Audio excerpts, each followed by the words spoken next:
Un país dividido entre dos miradas. Aún no comienza formalmente a funcionar la Convención Constitucional que redactará una nueva constitución para el país, y las disputas respecto del cómo debiera funcionar y qué temas abordar comienzan a visibilizarse.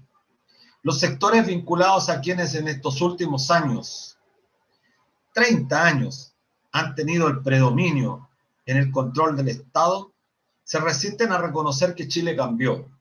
Se pertrechan en los principios y fundamentos de la Constitución espuria que el pueblo, el 25 de octubre, mayoritariamente expresó su voluntad de querer cambiarla. Intentan desesperadamente, a través de los medios de comunicación que controlan, especialmente de la televisión abierta, asignarle una sobrerepresentación a la derecha que fue derrotada estrepitosamente en sucesivas elecciones este año. Así, observamos que en todos los paneles de debate, infaltablemente habrá representantes de la UDI o de la Democracia Cristiana, dos partidos que representan lo viejo y que son, además, expresión de lo decadente que el pueblo en su mayoría desea cambiar. Y como aún controlan cuotas importantes de poder, insisten en desconocer la voluntad popular. Recurren a lo mejor que saben hacer: la implementación del temor, de la incertidumbre, del caos, palabras que para la derecha les son muy familiares, pues su mejor experiencia la tuvieron cuando en septiembre de 1973 ahogaron en sangre la democracia chilena. Niegan el poder originario que tendrá esta convención constitucional al intentar limitar su accionar y al insistir en que su misión debe sujetarse estrictamente a los dictámenes emanados de la Ley 21.200 del día 15 de noviembre del año 2019. Esta misma ley que fue modificada para permitir la paridad y la participación de representantes de los pueblos originarios. Será necesario reiterar cuantas veces sea necesario para que no se escamotee al pueblo el actual escenario, que todo este proceso constituyente que estamos viviendo es fruto de la gigantesca movilización social abierta con la fuerza de los jóvenes el 18 de octubre, que a pesar de la pandemia y la crisis económica, esa fuerza no se ha debilitado, no se ha detenido, y cada vez que ha sido llamada a expresarse ha reiterado su voluntad de querer cambiar las cosas. El problema es que la actual clase política no entiende, o entiende muy bien, y por eso buscan redirigir el proceso hacia fines inocuos para sus intereses. Persisten en desconocer la voluntad ciudadana que pide fin a la desigualdad, lo que exige acabar con el negocio de 30 años instalado en los derechos sociales, pensiones, salud, educación, vivienda, todos derechos que fueron mercantilizados en beneficio de unos pocos y que luego de 30 años terminaron mostrando a nuestro país como uno de los más desiguales del mundo. Quienes defienden este modelo económico insisten en la estupidez de comparar Chile con el nivel de vida que teníamos hace 30 años o 40 años atrás. Muestran indicadores que comparados con decenios anteriores reflejan un crecimiento. Lo que no entienden es que compararse con un periodo en que estábamos bajo dictadura no es ningún mérito. Más aún, cuando la sociedad en todo el planeta también avanzan como consecuencia del desarrollo de la ciencia y de la técnica, parece ridículo hacer esas comparaciones. Además, por cuanto éstas se resisten al cambio y sus actitudes no solo son actitudes pueriles, sino que develan la falta de lucidez para comprender los factores políticos existentes en nuestro país y que provocaron la revuelta del 18 de octubre del año 2019. Al parecer, este nuevo escenario no todos lo entienden. Conviven lo viejo que se resiste a morir con lo nuevo, que aún no termina de germinar. Y claro, los procesos electorales últimos son en alguna medida expresión de ello. El bajo porcentaje de participación en las elecciones de gobernadores se explica porque a la gente poco le importa. La ciudadanía vota o votarán donde les haga sentido. Así por lo menos puede leerse la votación del 25 de octubre en el plebiscito ya del 15 y 16 de mayo, las que si bien es cierto lograron una mayor participación, aún están lejos de ser procesos de masiva participación. Esa conducta refleja algo, la desconfianza total en la clase política de la mayoría ciudadana. Quizás se explique por el nivel obsceno de la dirigencia política. La demagogia crece. En estos días, mientras el país cifra esperanza en los cambios que se avecinan, arrecia el populismo y la falta de propuestas que de verdad apunten a un cambio verdadero en las materias de mayor demanda.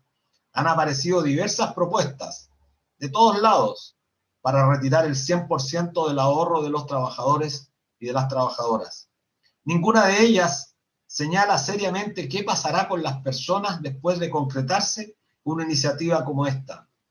Además, esta propuesta suena bien para quienes la están pasando mal, sin embargo, no considera que poco más de 5 millones no tienen absolutamente ningún peso en sus cuentas individuales, que un 55% tiene ahorros por debajo de los 5 millones de pesos y que solo un 2% tiene más de 100 millones de pesos, que el retiro del total del ahorro previsional solo beneficiaría a los sectores de más altos ingresos y aunque cueste creerlo, favorecerá a las personas que tienen mucho más ahorro acumulado y pueden, por tanto, generar inversiones que les reportarán retornos interesantes en la lógica del negocio individual. Pero una gran mayoría rápidamente quedaría sin recursos, sin ahorros, pues una considerable parte de esos ingresos previsionales serían destinados al consumo y al pago de deuda. Y lo más grave, la posibilidad de instalar un verdadero sistema de seguridad social para todos los habitantes se diluiría completamente, arrojando a cientos de miles de personas de la tercera edad a la pobreza total. El país vive en medio de dos miradas, los que están en el poder y a su alrededor, y quienes alejados de él sobreviven con ingresos precarios, sin seguridad social y con la incertidumbre permanente de no saber si lo que viene mañana puede ser peor. Chile despertó fue el grito de millones. Habrá que cuidarse de los somníferos con los cuales día a día los políticos del viejo y nuevo orden intentan adormecernos. Hola amigas, amigos, ¿cómo están? Todos los días viernes a las 16 horas aquí en la radio 102.5 FM, la radio Universidad de Chile, la radio que piensa, en nuestro programa Debate Social y a través de nuestra señal @canal.social bajo la dirección de Ana Muga Sáenz y de nuestra querida compañera Miriam Campuzano. Hola Miriam, ¿cómo estás? Hola Luis, buenas tardes a todos quienes nos acompañan cada viernes en Debate Social, como siempre los viernes a las 4 de la tarde en esta radio, la radio que piensa. Y pensando efectivamente me quedé respecto de tu excelente introducción. Bueno, ¿cuánto daño hacen las demagogias y las oligarquías que crecen y crecen en una campaña del terror? Esto de retirar el 100% sin duda que beneficia a un grupo pequeño y selecto de personas que son el 2% de los cotizantes, que son los que tienen más. Pero más allá de ese trasfondo, creo que los trabajadores comunes debemos pensar, ¿a quién le hablan estas propuestas del retiro del 100%? ¿Nos hablan a nosotros, al trabajador sencillo, al poblador, al patipelado, como groseramente se nos ha denominado? ¿O les hablan a ellos? Porque hace sentido pensar que el retiro del 100% va en la línea clara de contribuir con un granito más a dejar a un país desestabilizado sin propuesta previsional para más adelante. No hay ninguna claridad de cómo se van a pagar las pensiones y no todos calificamos para la pensión básica solidaria. Entonces, ¿a quién le hablan con estas propuestas? Sin duda no nos hablan a nosotros, le hablan a un sector privilegiado que es, como tú bien lo decías, quien va a hacer una mejor inversión con esos ahorros, van a fortalecer sus empresas, sus inversiones fuera, incluso hasta en sus paraísos fiscales los que tienen más, y la clase obrera trabajadora va a tener una incertidumbre para el futuro. Eso no es más que un populismo y una burla hacia las necesidades sociales de lo que Chile realmente necesita. ¿Y qué es lo que Chile necesita? Bueno, necesita que se instale una real seguridad social, que se hablen de temas profundos. ¿Y qué es la seguridad social para muchos?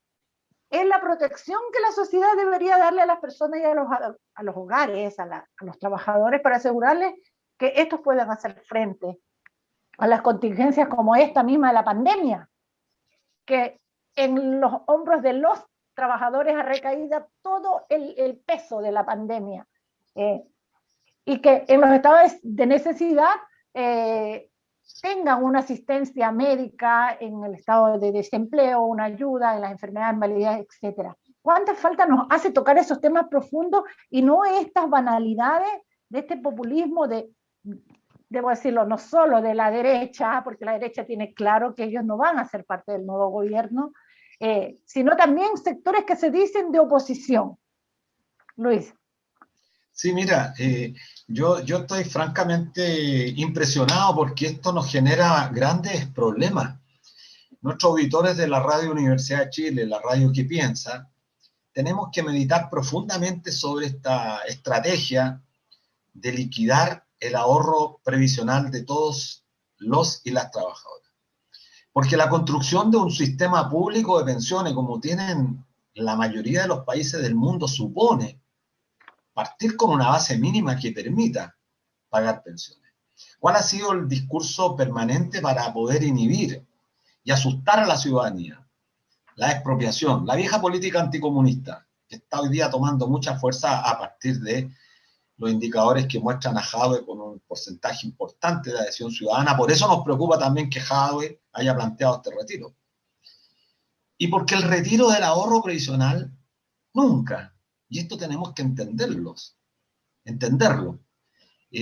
forma parte de una política que venga a subvencionar al Estado, que se desentiende de la responsabilidad de atender a quienes más necesitan hoy día. Porque si caemos en la demagogia, ¿y qué es la demagogia? Creo que es bueno precisar qué es la demagogia. La demagogia hace mención a la tiranía del pueblo. Esta palabra tan socorrida, tan usada, los que somos un poco más añosos en el periodo de la Unidad Popular, recordábamos cómo hacía demagogia a la derecha, que consiste en halagos, en falsas promesas al pueblo, al populacho, como decían los momios de la época. Ganarse el favor del pueblo sobre la base de halagos y promesas que no se van a cumplir. Y desgraciadamente jugando con la necesidad del pueblo, que la está pasando muy mal. Pero quienes tenemos un poquito más de responsabilidad debemos ser claros.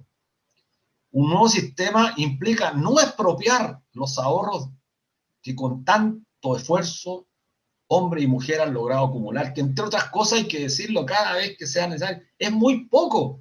Si el 53% de los actuales afiliados tiene menos de 5 millones, el 94,7% tiene menos de 30 millones de pesos. Entonces de eso estamos hablando, de cantidades. Con 30 millones, para quienes nos escuchan en la radio que piensa, se financia una pensión promedio de 150.000 pesos. El ingreso mínimo está en 326.500 y probablemente va a subir en julio 10.000 pesos más. De eso estamos hablando, es decir, el 93% de los chilenos y las chilenas con su ahorro actual puede autofinanciar una pensión un tercio, escúchese, un tercio más bajo que el ingreso mínimo. Entonces parece un despropósito pretender seguir jugando con las ilusiones, con las necesidades de nuestro pueblo. Y que colocan, claro, nos colocan a nosotros, a quienes hemos pregonado la seguridad social, en una situación incómoda, como que queremos robarnos la plata, como que hoy día consideramos, bueno, el sistema es un fracaso total, y ayer salió una publicación muy buena que devela que Vigi, Piñera, Larraín, Luis Larraín, fueron absolutamente delincuentes porque modificaron la relación de pasivo-activa en el año 79 para convencer a la dictadura de la época y acabar con el sistema de seguridad social. Bueno, eso es lo que puedo decir. Así es. Sí, pues, bueno, y cuando hablan de expropiación son tan descarados, y no recuerdan que fue en el año 81 que se privatizó toda la seguridad social, las cajas antiguas, y que fueron ellos quienes expropiaron bienes, propiedades, terrenos, estadios, hospitales, cines, todo fue expropiado, nunca se compensó a los trabajadores. Tú mismo siempre hablas del PE y el PO. ¿Cuántos trabajadores fueron estafados con su pago de cotizaciones y no se hacen cargo de ellos? Y el otro tema que me quedó sonando en la cabeza la sobrerepresentación de esta derecha del 2% sí, en los canales de televisión abierta, claramente en una campaña de terror por desconocer y acallar todas las demandas justas de este Chile popular. Esta derecha arcaica, obsoleta, ochentera, quedada en el pasado, está estancada. Y quiero llevar a colación lo que dijiste ayer en un foro, que la gente de derecha en Chile debe ver horrorizada a los de derecha europeos como Angela Merkel, como Macron, como Boris Johnson, que se atienden a hospitales públicos y que son de derecha. Entonces, es un sinsabor que un país tan pequeño como Chile no tenga esa noción de que el progresismo no tiene nada que ver con el gobierno, sino sí, con la calidad humana. Bueno, lo hemos dicho tantas veces, en muchos países del mundo consideran a la derecha chilena la derecha más derechista del planeta. Incluso varios lo han señalado. Esta derecha está a la derecha de Donald Trump, a la derecha de la derecha estadounidense. Es una derecha absolutamente recalcitrante. Y cuando tú bien te referías al tema de la sobredimensión, parece una provocación. Televisión Nacional ha jugado un rol con este famoso conductor que ya no tiene ningún tipo de pudor para defender los intereses de los grandes grupos económicos. En todos los paneles siempre hay dos representantes de la derecha en circunstancias que ellos han perdido. Entonces el canal público también va a ser parte del debate, yo creo, constituyente. Creo que tiene que abordarlo. Así es. Bueno, interesante el tema, este breve análisis que he hecho con mucho cariño de parte de Luis, de Miriam que les habla. Nos vamos a un pequeño corte comercial, me dicen por interno, tenemos unas tremendas invitadas a la vuelta. Escucharemos el tema Latinoamérica de Calle 13, a lo que estamos hablando ahora. Miriam, sí, y un gran saludo, antes del corte, un saludo breve a los amigos, compañeros de la primera línea del Hospital Barros Luco que están sufriendo el desdén, la prepotencia del ministro de Salud en condiciones que son francamente vergonzosas, bañándose con agua fría, calentando en calefactores, lo vimos, el agua caliente para lavar a los pacientes, en maternidad los niños recién nacidos soportando el frío, abrigados con frazada. En ese nivel de precariedad está la salud pública, justamente producto de la privatización de la salud en estos 30 años. Así que vamos al corte, Milla. Estamos de vuelta en nuestro programa, como cada viernes a las 4 de la tarde, Debate Social en Radio Universidad de Chile. Hoy tendremos a dos tremendas mujeres que nos dieron una sorpresa agradable, electas recientemente para escribir la nueva Constitución. Ellas son Elsa Labraña Pino, asistente social y constituyente, electa por el Distrito 17, que comprende Curicó y Talca. Es parte además de la organización ecofeminista Colectivo de Mujeres de Curicó. Ha sido parte de varios movimientos sociales, así que tiene bastante experiencia. Fue vocera también del movimiento No Más FP de Curicó y ha participado en asambleas constituyentes y en No al TPP-11, Ríos Libres y Protección de las Semillas. Luis. Sí, bueno, también está con nosotros nuestra querida Aurora Delgado Vergara, nuestra compañera que la conocemos hace muchos años, una gran mujer, matrona de profesión, dirigente nacional de la FEMPRUS, la FEMPRUS, fue candidata constituyente con mandato de su organización sindical y de la Coordinadora Nacional No Más AFP. De hecho, dejará de ser vocera de nuestra organización, de nuestra coordinadora en Valdivia, por su nuevo cargo que asumirá, pues la absorberá completamente. Hoy constituyente por el distrito número 24. Querida Aurora, un gran abrazo y un gusto tenerte acá. Miriam. Bienvenidas a ambas para entrar y romper este hielo. Bueno, querer que nos cuenten ustedes que van a debutar en esto, en esta histórica convención constitucional, que ojalá se convierta en lo que todo el mundo pide, una asamblea constituyente. ¿Cómo se imaginan ese primer día? ¿Cómo piensan que va a ser ese primer día? ¿Las ceremonias con o sin autoridades? ¿Se han hecho esos pequeños cuestionamientos o no? Yo lo único que pido es que sea sin Piñera. Qué buena sinceridad. Gracias. Aurora. Sí, ha sido bien complejo porque requiere de la articulación y una articulación previa al primer día. Yo creo que estamos dando algunas señales y eso es importante, de cómo vamos confluyendo en ideas y principalmente de lo que queremos. Y de lo que queremos es que sea simbólico de cara a la ciudadanía. Y ahí estamos viendo que sea en un gran patio, que estemos los 155 de manera circular, no necesariamente de otra forma de reunirnos, por ejemplo, por así decirlo, obviamente sin Piñera, no va a estar el presidente, eso es obvio porque la convención constitucional no la puede dirigir el presidente. Sí hay que tener en cuenta que deben de existir personas y tiene que ser paritario para efecto de dar inicio al sorteo, porque lo primero para que tenga ya una orgánica como tal la convención, tiene que constituirse la mesa directiva, que en este caso vicepresidencias y presidencias en general. Así que eso es como lo más inmediato. Y dentro de la semana, entre la semana de la primera semana de julio. Y para ustedes dos, ¿cuál sería el aspecto más importante a redactar en este nuevo reglamento para Chile? Elsa. Mira, nosotros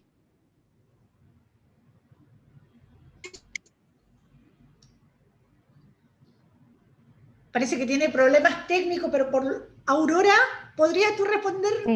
Lo más importante en los reglamentos es garantizar el mecanismo de participación. Eso es fundamental. Porque en la medida que nosotros participemos... estamos viendo el tema. Está muy interferido, pero no importa. Bueno, tuvo problemas y siguiendo con la idea, lo importante es este mecanismo de participación en términos de lo que va a ser una convención abierta. Eso es lo que hemos dicho desde los movimientos sociales, desde la Asamblea Popular Constituyente, que efectivamente desbordemos el proceso constituyente y por lo tanto hay que legitimar los cabildos, las asambleas territoriales, todas las articulaciones y organizaciones desde los movimientos sociales para efecto de que podamos incidir en la escritura del texto constitucional. Es fundamental. Y para ello también hay que garantizar el presupuesto. Por lo tanto, eso significa la adecuación, flexibilización del reglamento para que podamos tener el acceso a la información de parte de la ciudadanía desde los distintos territorios. Es decir, tenemos que ser inclusivos. Inclusivo significa tener en cuenta a la población rural, a la población que no tiene acceso a los medios digitales, pero tiene acceso a los medios radiales. Y por lo tanto hay que tener en consideración que tiene que aumentarse el presupuesto de todas maneras, porque la participación es fundamental. Dale. Elsa, ¿cómo estamos con la conexión? Hablé un buen rato y después vi que parece que no salió. Pero dije algo muy similar a lo que dijo la compañera. Claro, lo que más queremos nosotros incorporar en el reglamento es este tema de la participación. Porque el acuerdo de paz, la ley 21.200 no lo contempla por ningún lado, así que tiene que ser desde los convencionales quienes hagamos esta instancia de participación donde todo el pueblo de Chile se convierta en constituyente, no solo los 155 que vamos a estar ahí debatiendo en la convención. Sí, bueno, yo quería preguntarte, efectivamente el primer día va a ser un día complejo porque no hay experiencia y como bien decías tú, es necesario coordinarse antes del día 1, de forma tal que no tengamos que presenciar un bochornoso espectáculo si se le ocurriese ir, por ejemplo, a Sebastián Piñera, porque sería un problema, un bochorno. Entonces hay que evitar ese tipo de situaciones y eso exige coordinarse previamente. Mira, yo creo que no va a ir. Hoy día me han llamado así como varios medios de comunicación y ya todos han dicho que va a ser el ministro de la Corte, o sea, del Ministerio de Justicia, quien va a presidir la ceremonia. Al menos eso es lo que se dice. Que el presidente no va a estar ahí. Claro, o sea, tampoco debería estar, ¿no? Sería una provocación muy grande si es que llega a ir. bueno, ese es un problema que tienen que resolver los constituyentes, los convencionales constituyentes, de forma tal que no se produzca eso, porque no está contemplado quién es el que tiene que dirigir. Hay ideas. Yo escuché a Mauricio Daza que él decía que podía ser perfectamente el presidente de la Corte Suprema quien inaugurara. Esa es una idea, pero no tiene por qué ser así. Entonces son los constituyentes los que tienen que definir quién adecua. Hasta donde se entiende, la ley 21.200 establece que el que debiera inaugurar el secretario general de la presidencia o el secretario general de gobierno, que es una autoridad, pero también hoy día está cuestionándose eso, y por eso me interesaba conocer la opinión de usted. Pero además, Aurora, por ejemplo, ¿se han imaginado ustedes quién tienen algún candidato para presidir la convención constituyente? En este momento no, fíjate.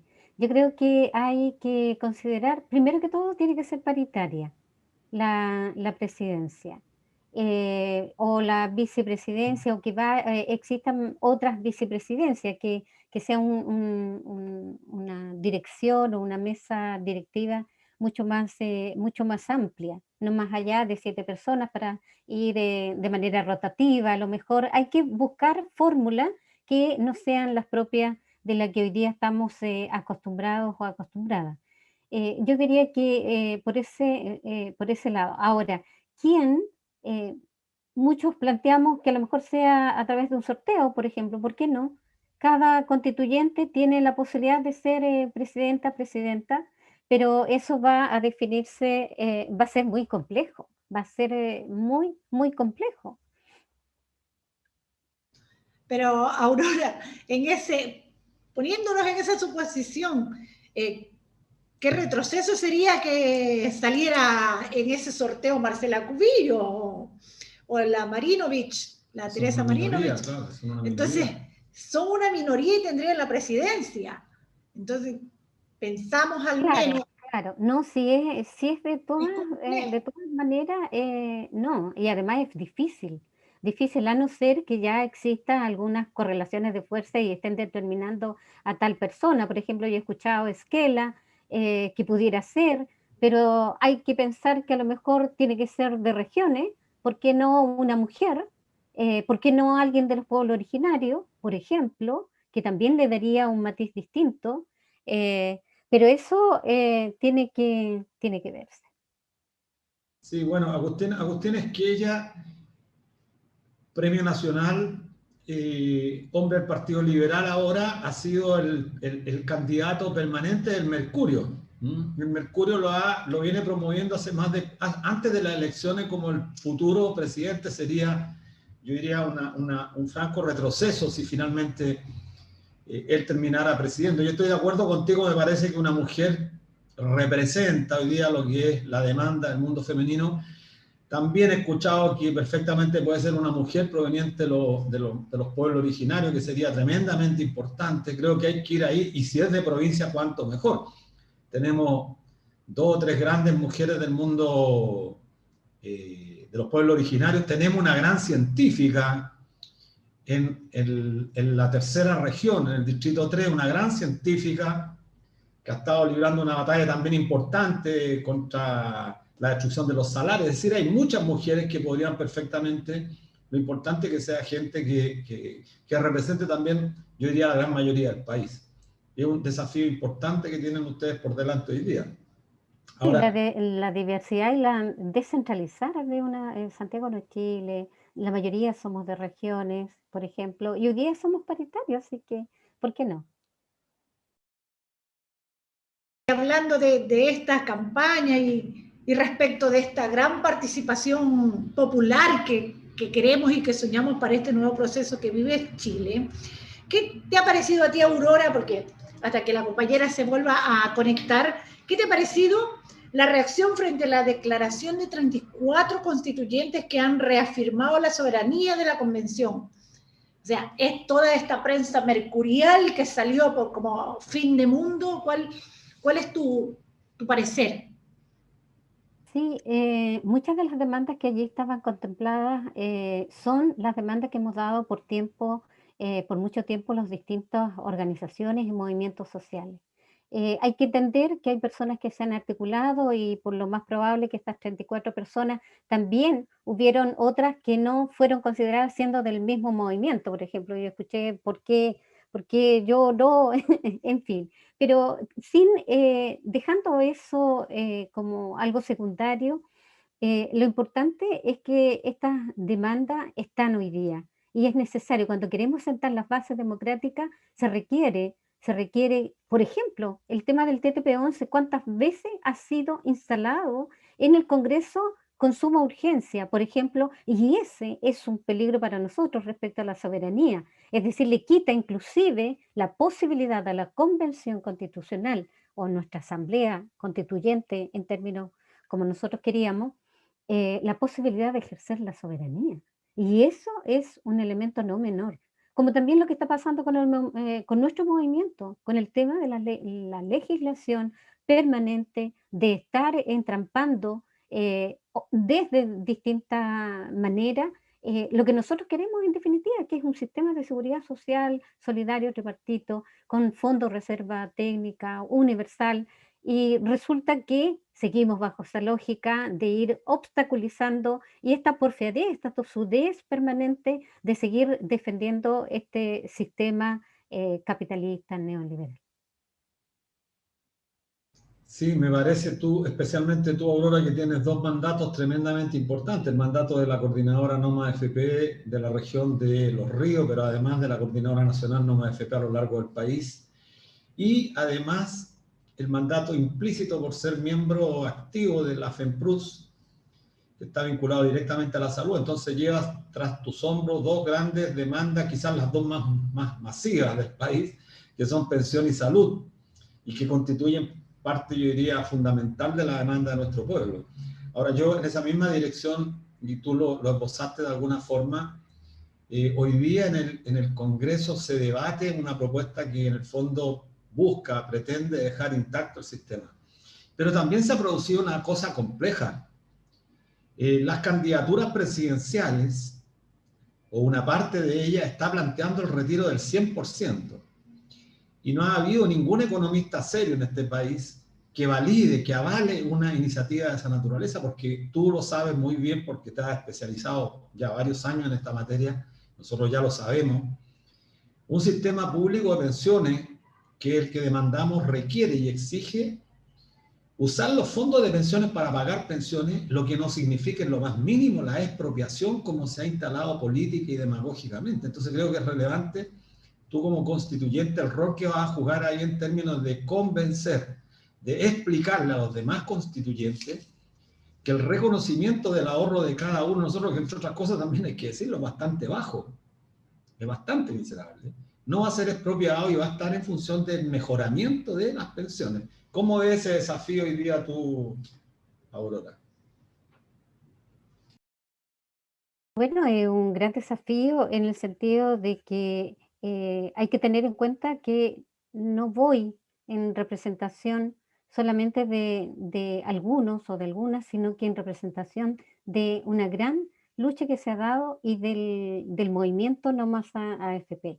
Yo creo que ahí va a estar el desafío interno de hacer las correlaciones de fuerza, lo que la propia coordinadora está realizando hoy día, de la sensibilización respecto a la demanda de No Más FP.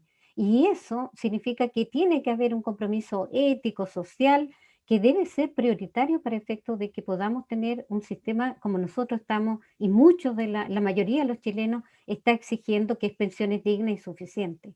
Cuando existen lógicas, por ejemplo, partidarias, en términos de campaña, principalmente presidenciables, hay que tener cuidado con el populismo. Yo creo que eso es lo peor que le puede hacer un país en términos de aprovecharse de la contingencia, de las deficiencias que hoy día existe, del abandono de parte de un gobierno en una crisis sanitaria y que hoy día tenemos una crisis económica que se ha profundizado, haga suyo eso para efectos de ir capitalizando votaciones, capitalizando un público futuro electoral en desmedro de lo que todos y todas esperamos, que es dignificar nuestra vida, es recuperar la dignidad. Yo creo que Eso hay que dejarlo bastante claro, la coordinadora lo ha manifestado insistentemente y que hay que decirle a las personas, y creo que esta es la oportunidad, es la única posibilidad de que podamos tener hoy día suficiencia y beneficios definidos y que sea no solo de declaración, sino que de resultados en términos de lo que es la seguridad social, significa de que debemos de estar alerta, de que debemos de seguir movilizando y organizándonos, porque nuestros fondos de tantos años que nos ha costado toda una vida laboral, no podemos dejarla al arbitrio y a las lógicas hoy día que se tiene de seguir fortaleciendo, de seguir potenciando lo que son estas grandes empresas y que se han logrado por tanto tiempo. Así que yo creo que eso es fundamental que lo conozca y al momento de votar tenga claridad de quién está apostando por dignificar la vida de quienes han dado toda su trayectoria y que al final de su ciclo laboral puedan tener un buen vivir. Bueno, es un placer escucharte porque creo que la mayoría, Aurora, se siente identificado con lo que expones. Y también explicarle a los auditores de Debate Social que nuestra invitada, Elsa Labraña, va viajando y por ese motivo tiene problemas de señal, pero que lamentable que esté fuera de este gran tema, de esta gran conversación súper necesaria porque nos enfrentamos a algo que en Chile no se ha vivido en mucho, nunca. Algo que va a ser historia y que va a ser histórico. Y bueno, decirte, si a pesar de todas estas contingencias, tú has pensado qué aspectos ustedes están no decididos a transar por nada del mundo, qué es lo que sí o sí tiene que tener y tiene que contener esta nueva carta que van a escribir ustedes. Primero que todo, la definición del carácter del Estado es fundamental, porque un modelo o un modelo de Estado lo definen los derechos fundamentales. Y por eso es importante que tengamos un Estado social, democrático, garante de derechos. Porque de ahí se va a desprender todos los catálogos, todo el catálogo que nosotros queremos efectivamente de derechos fundamentales que estén garantizados, que podamos hacer justicia de ellos, que los podamos exigir y además mantener para que podamos mejorar las condiciones materiales de todos y todas, entendiendo que tenemos que vivir en dignidad. Por lo tanto, eso es fundamental, tiene que estar sí o sí. Y la declaración de principios fundamentales, el principio de la solidaridad, de la dignidad, de la igualdad sustantiva, no solamente de hecho, no solamente formal, sino que también de derecho, de hecho. Y por otro lado, cuando hablamos de los derechos sociales, estamos hablando desde una perspectiva social. Estamos hablando de qué es lo que nosotros queremos alcanzar, qué es el bien común. Y un bien común que efectivamente garantice para todos y todas sus derechos, como cuáles hemos nosotros luchado por tanto tiempo, el derecho a pensiones dignas, a un trabajo digno, los derechos sexuales y reproductivos, la salud, la educación, un medio ambiente, que dejemos de una vez por todas este extractivismo, estas empresas monorrentistas que han acumulado y concentrado el capital, la riqueza y otro elemento desde las regiones que yo sí o sí no lo puedo dejar, y muchos de los que somos de regiones, la descentralización, un Estado unitario profundamente descentralizado, porque es la forma de cómo vamos redistribuyendo el poder político, social, económico y alcanzamos un desarrollo justo, sostenible. Y eso sin exclusión o discriminación. Queremos que nuestros adultos mayores, las mujeres, los niños y niñas, adolescentes, los migrantes, las personas con capacidades distintas, las que son con altas dependencias, tienen que estar incluidas dentro de este gran marco social, este gran marco legal que puedan tener y exigir sus derechos. Así que sí o sí.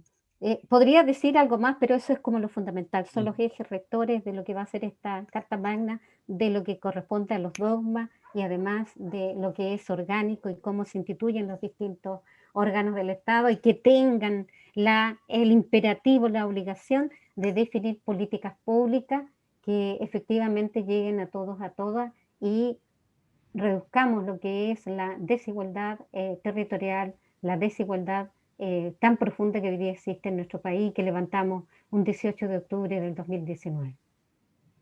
En esa misma línea, bueno, estamos conversando en debate social con Aurora Delgado, constituyente electa de la región de Los Ríos, por el distrito 24. Aurora, en esa misma dirección, ¿te imaginas tú un estado semifederal, un estado distinto al actual? Porque compartimos completamente lo que señala que hay que acabar con este estado unitario que ha sido, diríamos, el eje ordenador en estos 200 años, un estado dominado por la oligarquía. Esa es una primera pregunta. Y en segundo lugar, quería preguntarte yo respecto de las autoridades. En noviembre tenemos elecciones de congresistas, entiéndase, diputados, senadores y presidentes de la República que se van a elegir bajo las normas establecidas en la actual Carta Fundamental.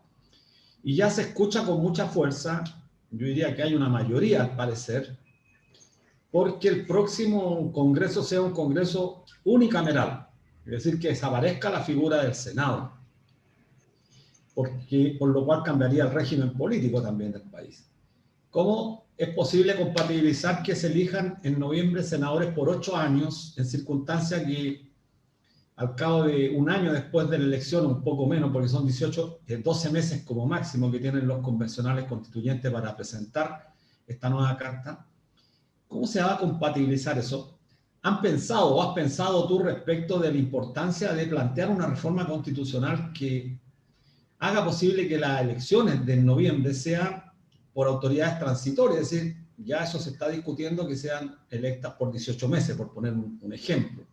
De forma tal que cuando se plebiscite la próxima constitución, una vez que se vote, se sancione, ahí a lo mejor en 3 meses más habría que ya llamar a autoridades competentes que van a hacer sobre una nueva carta fundamental y además con mucha más legitimidad.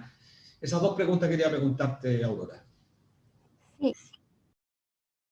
En el tema de lo que es la característica del Estado, cuando hablamos de un Estado unitario profundamente descentralizado, estamos hablando hacia un Estado, yo diría, intermedio, entre regionalista.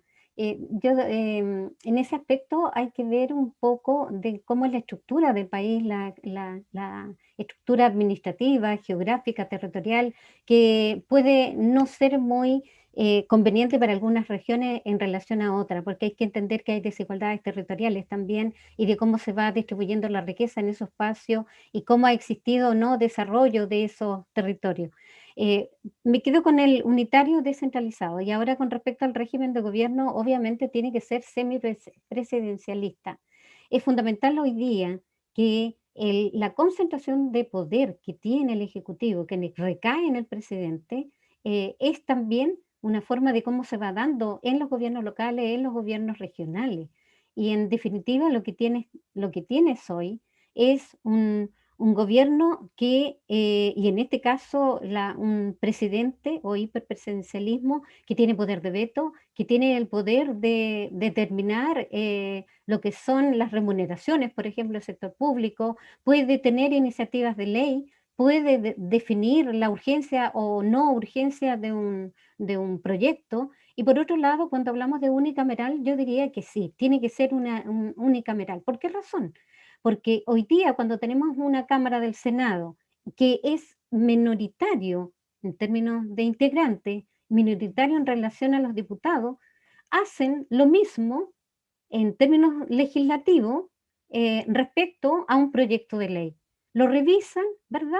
Pero resulta que, de acuerdo a esa minoría, determinan si es plausible seguir o no el trámite y se va a comisiones, por ejemplo, a comisión mixta. Entonces hay una burocracia que no debiera, y no tenemos obviamente la rapidez de muchas leyes, más encima cuando tenemos un hiperpresencialismo que define cuáles son las leyes que le consideran con mayor urgencia o no. Entonces ese es un tema que es importante para efecto de ir fortaleciendo robusteciendo la democracia hoy día, que queremos una democracia más directa en términos de lo que es una participación más deliberativa e incidente. Ahora, respecto a los cambios o reformas estructurales, hay que entenderla que de eso depende del presidente actual. Y por lo tanto, toda reforma constitucional va a significar un entrampamiento. Personalmente lo digo en términos legislativos, en términos de plazo. Ahora, si existe presión social al respecto, lo más probable es que se vea. Lo que ha pasado, por ejemplo, con los retiros del 10%, por ejemplo.